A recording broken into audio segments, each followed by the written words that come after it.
नमस्कार विद्यार्थियों, online classes में आपका स्वागत है। विद्यार्थियों, हमने जो पिछले वीडियो में पढ़ा उससे आगे हम आज पढ़ेंगे। पिछले वीडियो में हमने पढ़ा था ओजोन परत क्षरण क्या है।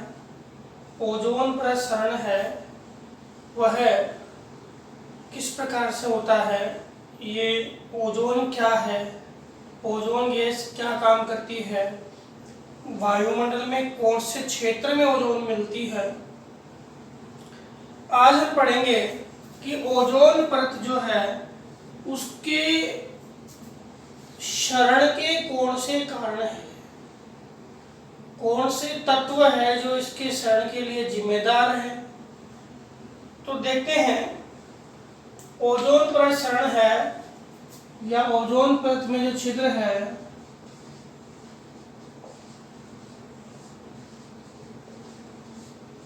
ओजोन परत क्षरण क्या करती है।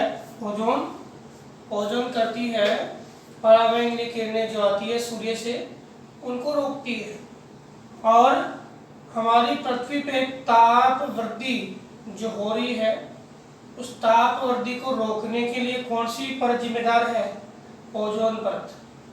अब कुछ ऐसी गैसेज है जिनके माध्यम से ये पराबैंगनी किरणें सीधी पृथ्वी पे आ रही है, और पृथ्वी पे ताप वृद्धि के साथ साथ पृथ्वी पे समस्त जैविक जो रूप है उसको ये प्रभावित कर रही है। अब ओजोन परत के लिए कौन जिम्मेदार है क्षरण के लिए, ओजोन परत क्षरण के लिए कौन सी गैसें जिम्मेदार है। तो एक गैसें है हेलोजनिक गैसें। कौन सी गैसें है, हेलोजनिक गैसें। हेलोजनिक गैसें हैं वो इसके क्षरण के लिए क्या है, जिम्मेदार है। अब आप बोलोगे साहब कौन कौन सी गैसें हैं जिनको हम हेलोजनिक गैसों में गिन सकते हैं। तो इसमें आपकी क्लोरोफ्लोरोकार्बन है,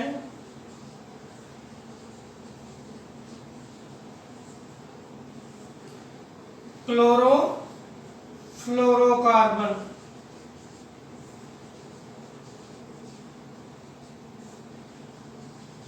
क्लोरीन है, ब्रोमीन है, इसके अलावा आपके कार्बन टेट्राक्लोराइड है,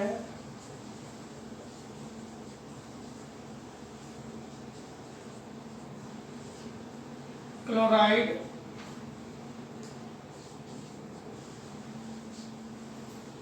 ये जो प्रमुख गैसेज है वो आपके ओजोन परत क्षरण के लिए जिम्मेदार है। इसके अलावा मिथाइल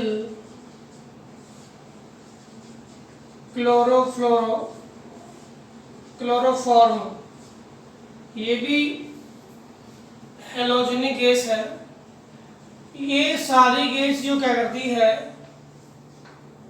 ओजोन के परमाणु को तोड़ती है, ओजोन के परमाणु को तोड़ती है, और ओजोन के परमाणु को तोड़ती है तो ये गैसेज है वो ओजोन की जगह अपना स्थान बना लेती है, जिससे क्या होगा, ओजोन परत में छिद्र हो गया और पराबैंगनी किरणें पृथ्वी पे लगातार आ रही है, और इन पराबैंगनी किरणों से क्या हो रहा है, ताप में वृद्धि हो रही है। और अभी पढ़ेंगे क्या क्या प्रभाव होता है। तो सबसे पहला प्रश्न आपका है कि ओजोन परत क्षरण के लिए कौन जिम्मेदार है। तो आपके हेलोजनिक गैसें जिम्मेदार हैं। दूसरा प्रश्न पूछ ले कि कौन कौन सी गैसें जो हेलोजनिक गैसों में आती है। तो ये गैसें हैं लगभग जो मैंने नाम लिखे हैं, क्लोरोफ्लोरोकार्बन है, क्लोरीन है, ब्रोमीन है, कार्बन टेट्राक्लोराइड है, मिथाइल क्लोरोफॉर्म है, और भी काफ़ी हेलोजनिक गैसें हैं, लेकिन मुख्यतया ये नाम आते हैं। तो दो प्रश्न आपके क्लियर हो गए। अब तीसरा प्रश्न आपके आता है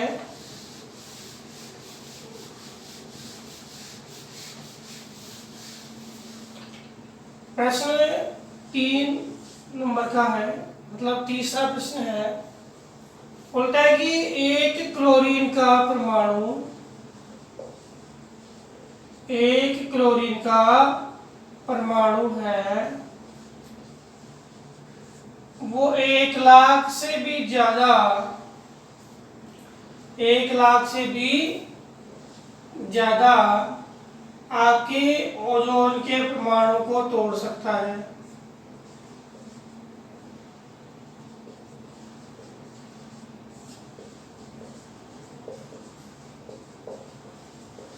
यानी एक क्लोरीन का परमाणु 1,00,000 से भी ज्यादा ओजोन के परमाणु को तोड़ सकता है। कैसे? तो इसके लिए एक जो समीकरण है वो देखते हैं कि क्लोरोफ्लोरोकार्बन है,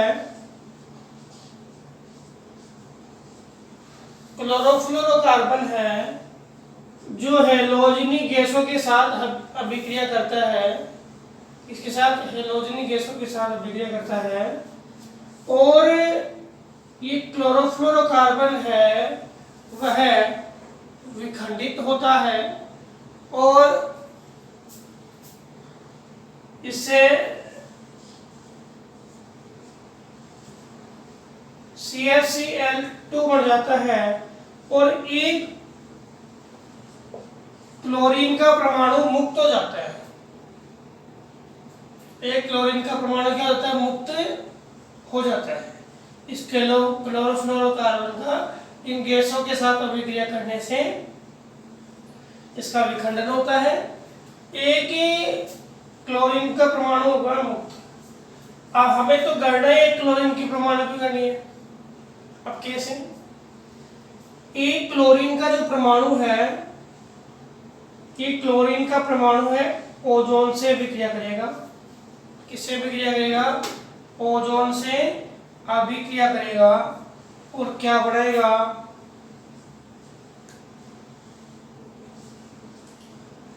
क्लोरीन मोनोऑक्साइड बनाएगा, क्लोरीन मोनोऑक्साइड बनाएगा और ओजोन को तोड़ के क्या बना देगा?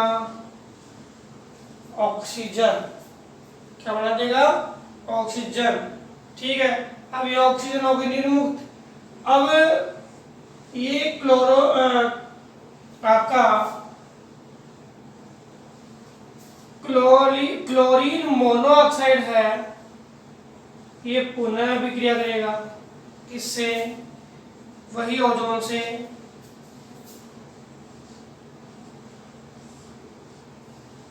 ओजोन से विक्रिया करने के बाद यह क्या बनाएगा? क्लोरीन बनाएगा। क्या बनाएगा? क्लोरीन बनाएगा। और क्लोरीन बनाने के साथ ही ये ओजोन है, ओजोन, ये ओजोन को निर्मुक्त कर देगा। अब देखो, सबसे पहले ये अभिक्रिया हो गई, इस अभिक्रिया में क्या प्राप्त हो गया? क्लोरीन। अब ये क्लोरीन का परमाणु है, ये ओजोन से विक्रिया कर रहा है, क्या बना लिया? क्लोरीन मोनोऑक्साइड, ऑक्सीजन निर्मुक्त हो गई। क्लोरीन मोनोऑक्साइड फिर ऑक्सीजन से विक्रिया, ओजोन से विक्रिया कर रहा है, क्या बना दिया? क्लोरीन, और ये निर्मुक्त हो गई।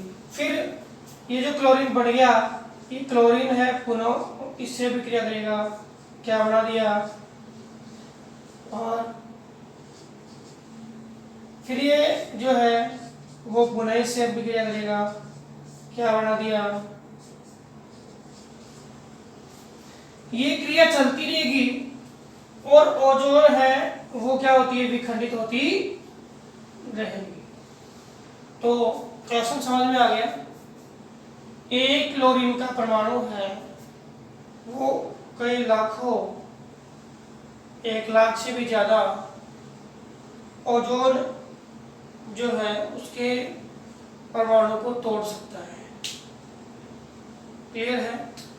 तो यही क्रिया है, यही जो क्रिया है उसके माध्यम से आपके अन्य जो गैसेज है वो भी इसी प्रकार से ओजोन का क्या कर रही है? क्षरण कर रही है।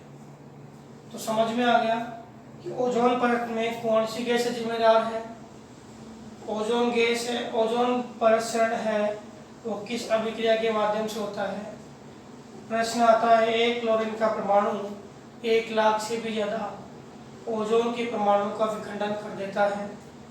तो ये आपके फैक्चुअल है कि किस प्रकार से ओजोन का क्षरण होता है।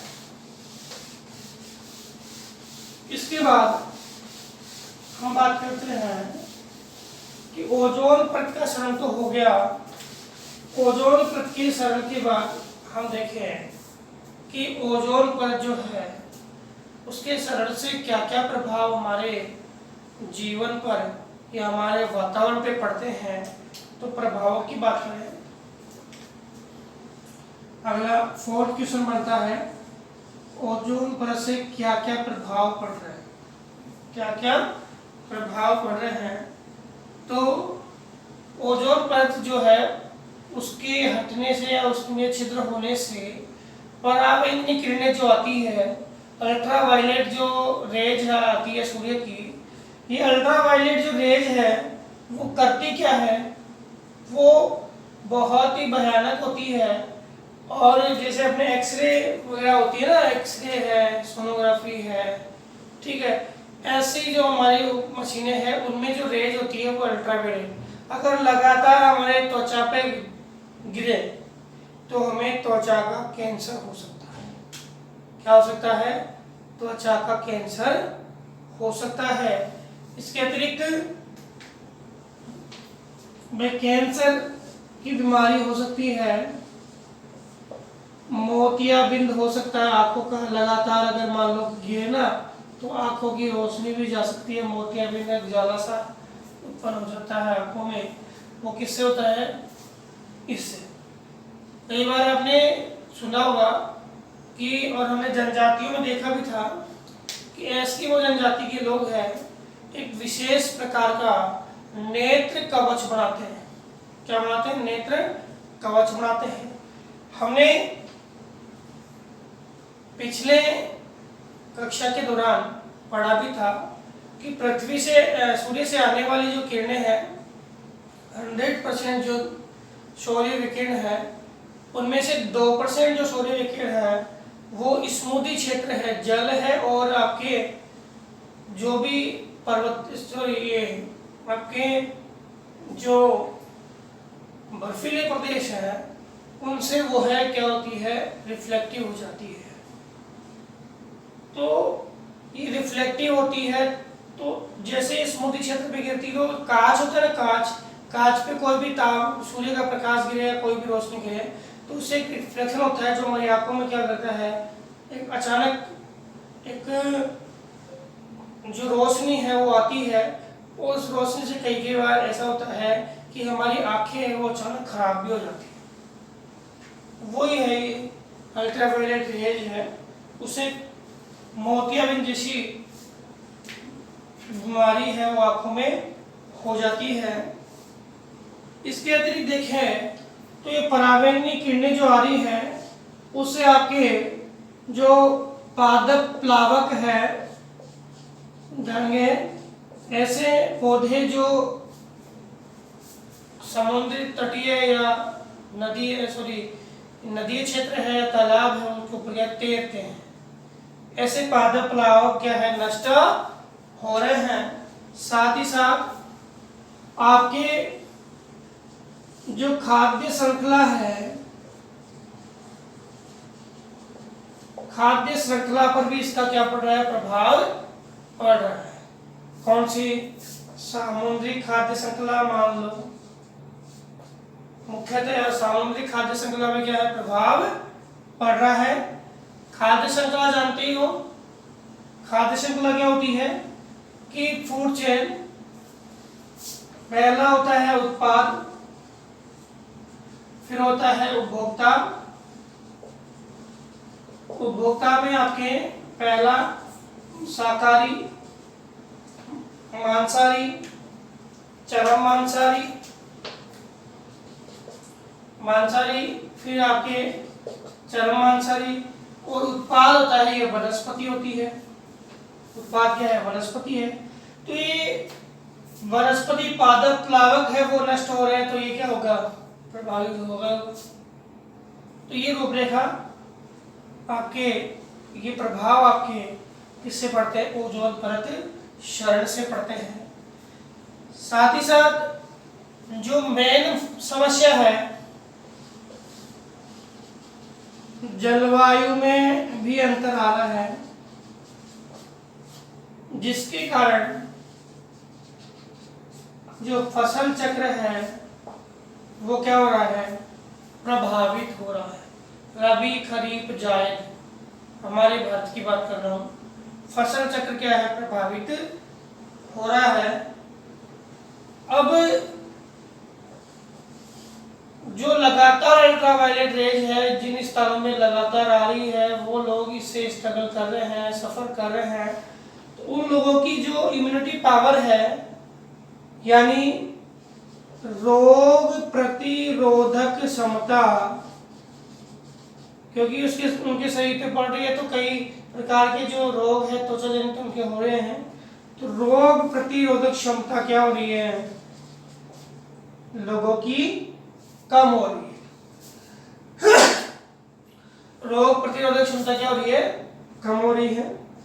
इसके अतिरिक्त हमने पढ़ा था कि ओजोन प्रसरण है वो आपके ध्रुवीय प्रदेशों में ज्यादा देखने को मिलता है, क्योंकि समताप जो बादल है वो उन्हीं क्षेत्रों में ज्यादा बनते हैं जो इस प्रकार के ठंडे प्रदेशों से अभिक्रिया करके और इन ओजोन के परमाणु को तोड़ते हैं। लेकिन मध्य अक्षांशों में भी इसका रिक्तीकरण देखा गया, और भूमध्य रेखा पर भी, भूमध्य रेखा भी नगण्य था, लेकिन भूमध्य रेखा पर ओजोन का अगर रिक्तीकरण होगा या हो रहा है, क्योंकि प्रभाव तो थोड़ा बहुत आ रहा है, तो इस प्रभाव से भूमध्य रेखा पर वैसे ही ताप बढ़ा हुआ है, वैसे ही ताप बढ़ा हुआ है, और ओजोन रिक्तीकरण हो गया तो ताप में अचानक क्या आएगी? वृद्धि होगी। और ये ताप में जो वृद्धि हो रही है, इस ताप में वृद्धि से लोगों को भाई इतनी भयंकर गर्मी का सामना करना पड़ेगा, तो शारीरिक और मानसिक दोनों प्रकार के रोगों का सामना करना पड़ता है। शारीरिक और मानसिक दोनों प्रकार के रोगों का सामना करना पड़ता है। इसके अतिरिक्त भाई हमारे लगातार ताप में वृद्धि होगी, तो जलवायु पर अंतर आया, तो वर्षा चक्र भी क्या होगा? प्रभावित होगा। वर्षा चक्र भी क्या होगा? प्रभावित होगा।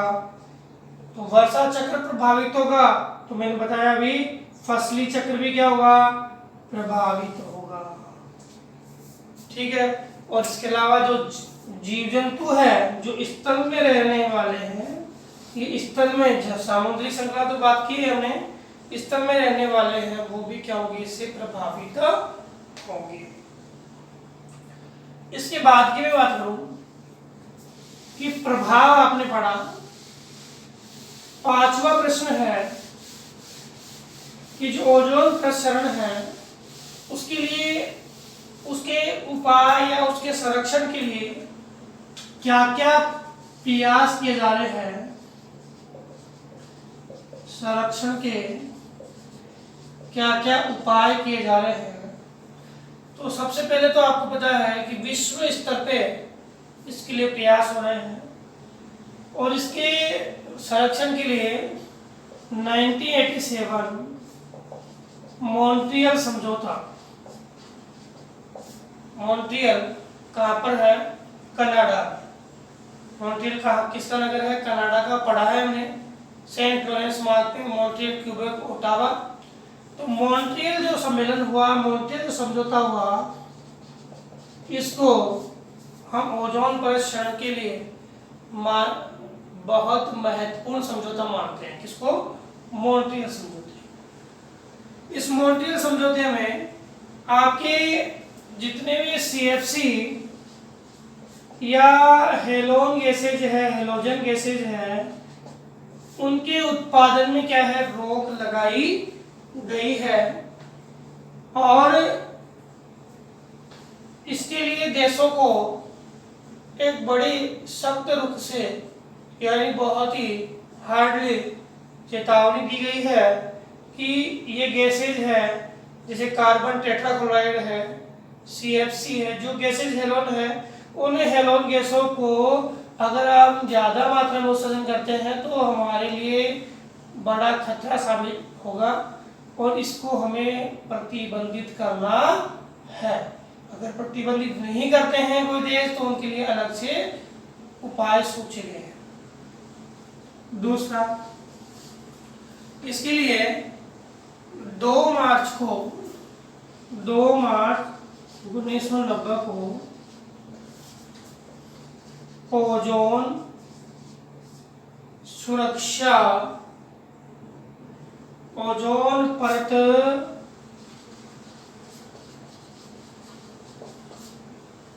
सुरक्षा संगोष्ठी है, उसका निर्माण किया गया। ओजोन परत सुरक्षा संगोष्ठी का निर्माण इसके लिए किया गया। इसके बाद हम बात करें, ये संगोष्ठी इसके लिए हुई कि ओजोन परत की सुरक्षा हमें करनी है। इसके बाद बात करें तो जो रेफ्रिजरेटर में जो गैसेज है, कौन सी, आपके CFC में भी सबसे घातक जो CFC है वो है फ्रेऑन। कौन सी, फ्रेऑन गैस। कौन सी गैस है, फ्रेऑन गैस। अब ये फ्रेऑन गैस किस किस में मिल जाती है, तो आपके तो रेफ्रिजरेटर में आती है, आपके AC में आती है, और फोम के जो गद्दे नहीं होते कि फोम जो आपके सोफा सेट होते हैं उनमें भी क्या है, ये फ्रेऑन गैस ही भरी जाती है। इसके अतिरिक्त आपके ये जो फ्रेऑन गैस है उसके अत्यधिक उत्पादन में क्या है, प्रतिबंध लगाया गया। इसके उत्पादन में, इसके उपयोग में क्या है, प्रतिबंध लगाया गया। किसके संरक्षण के कारण, इसका संरक्षण हो किसका, ओजोन का। तो हमें क्या करना है, और आप पढ़ा भी था, क्लोरोफ्लोरोकार्बन जो है ऐसी गैस है जो एक बार वातावरण में आ गई तो वो नष्ट नहीं होती। एक बार वातावरण में आ गई तो क्या नहीं होगी, नष्ट नहीं होगी। इसके अतिरिक्त आपके जो अमेरिका द्वारा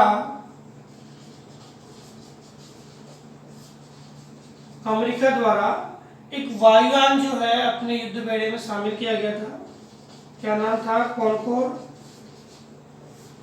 इस वायुयान से, इस विमान से, युद्धक विमान था, इस युद्धक विमान से क्या हो रहा था, सबसे ज्यादा मात्रा में आपके ये गैसेज निकल रही थी और ये ध्वनि भी काफी मात्रा में कर रहा था।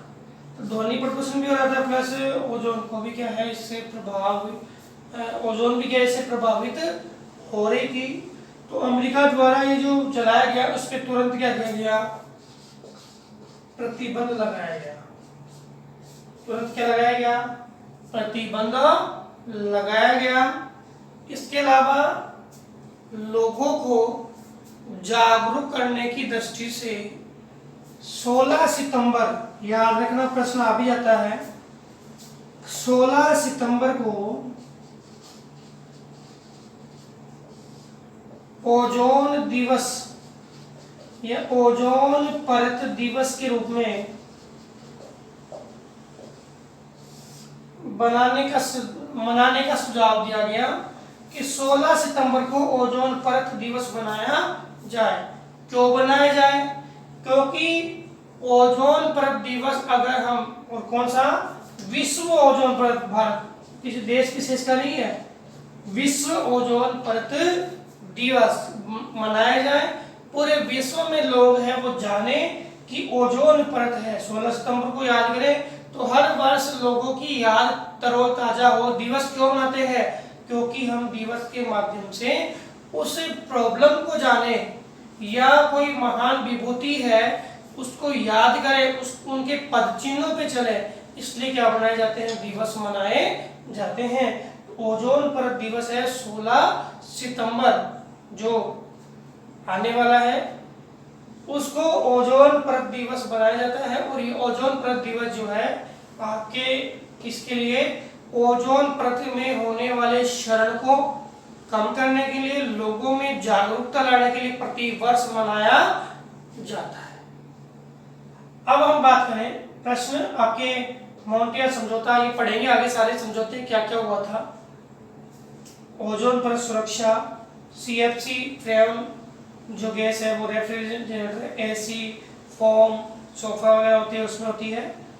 अमेरिका द्वारा कॉनकॉर्ड जो वायुयान चलाया गया इसको बंद किया गया क्योंकि इसमें कार्बनिक क्लोरोफ्लोरो आदि की ज्यादा मात्रा में क्या थी, उत्पत्ति या उत्सर्जन हो रहा था और ध्वनि भी ज्यादा थी।